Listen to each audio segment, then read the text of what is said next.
Scuderia Ferrari invested a lot for the 2022 car version. The F175 was the fruit of hard work Ferrari's technical team and engineers. The team could dominate the championship at the beginning. However, this couldn't last for long. The team had to deal with multiple engine issues.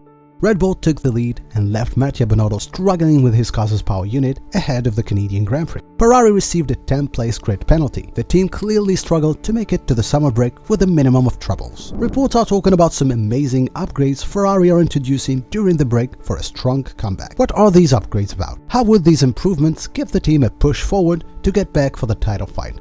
Keep on watching, guys. We will be revealing for you the new upgrades Ferrari are introducing to their car's engine. But before that, if you're not already a member of Formula Zoom family, subscribe to our channel and activate the bell. You'll be receiving all the newest Formula 1 news and updates. If you're new to the Formula 1 world, check our channel video package. All what you need to know is available there. Tell us in the comment section what kind of content you would like to watch on our channel during the summer break. So the Maranello squad had a tough time dealing with reliability issues. The team's boss declared officially that his team staff will be introducing changes, increasing reliability, insisting on the importance of having a reliable engine beside having the strongest. We expect improvement to the hybrid system that can help us during the entire period of the engine freeze. It's always better to have the strongest but most reliable engine.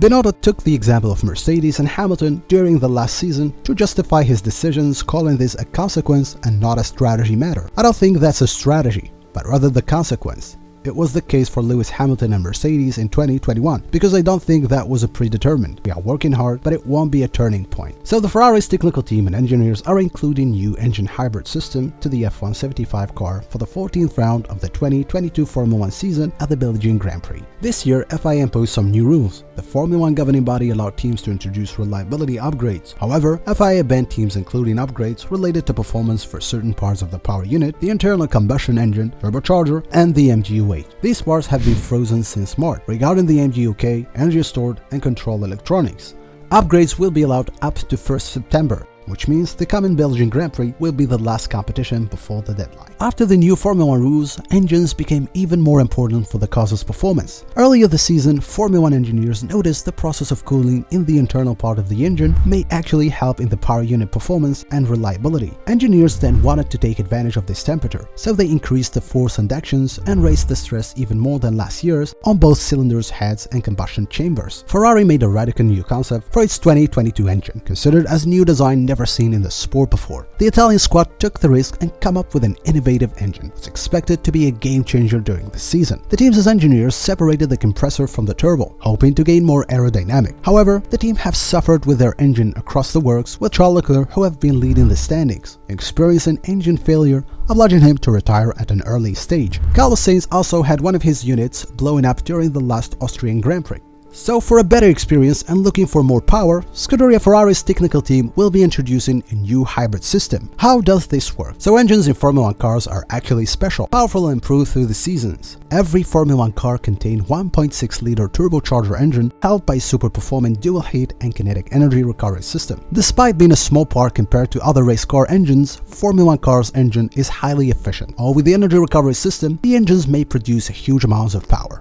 Explaining a bit the hybrid theory. So because Formula 1 cars are hybrid, the power unit uses a kinetic and heat energy recovery system in order to help raising the power output of the car, while at the same moment enhance the efficiency of the car and release less carbon emissions. This is why Formula 1 car's engine is super powerful and efficient. The newly made power unit gives a better performance. Combined with a hybrid energy recovery system, forms a system version classified as very powerful. If you're wondering how powerful can it get to be, I will try to clarify things better. The system used in modern Formula 1 cars, which includes a 1.6-liter V6 engines and the previously mentioned energy recovery systems. This whole concept generates more than 1,000 brake horsepower. Yes, you got it well. 1,000 brake horsepower with only 1.6-liter V6 engine. Amazing! Ferrari engineers actually invested in this idea in a very intelligent way, working on reducing their car's weight in order to increase the amount of power generated from these engines. The more you work on the lightweight of the car with the high power output of the power unit, this will give the team the most powerful car on track. So what is special about these hybrid power unit systems?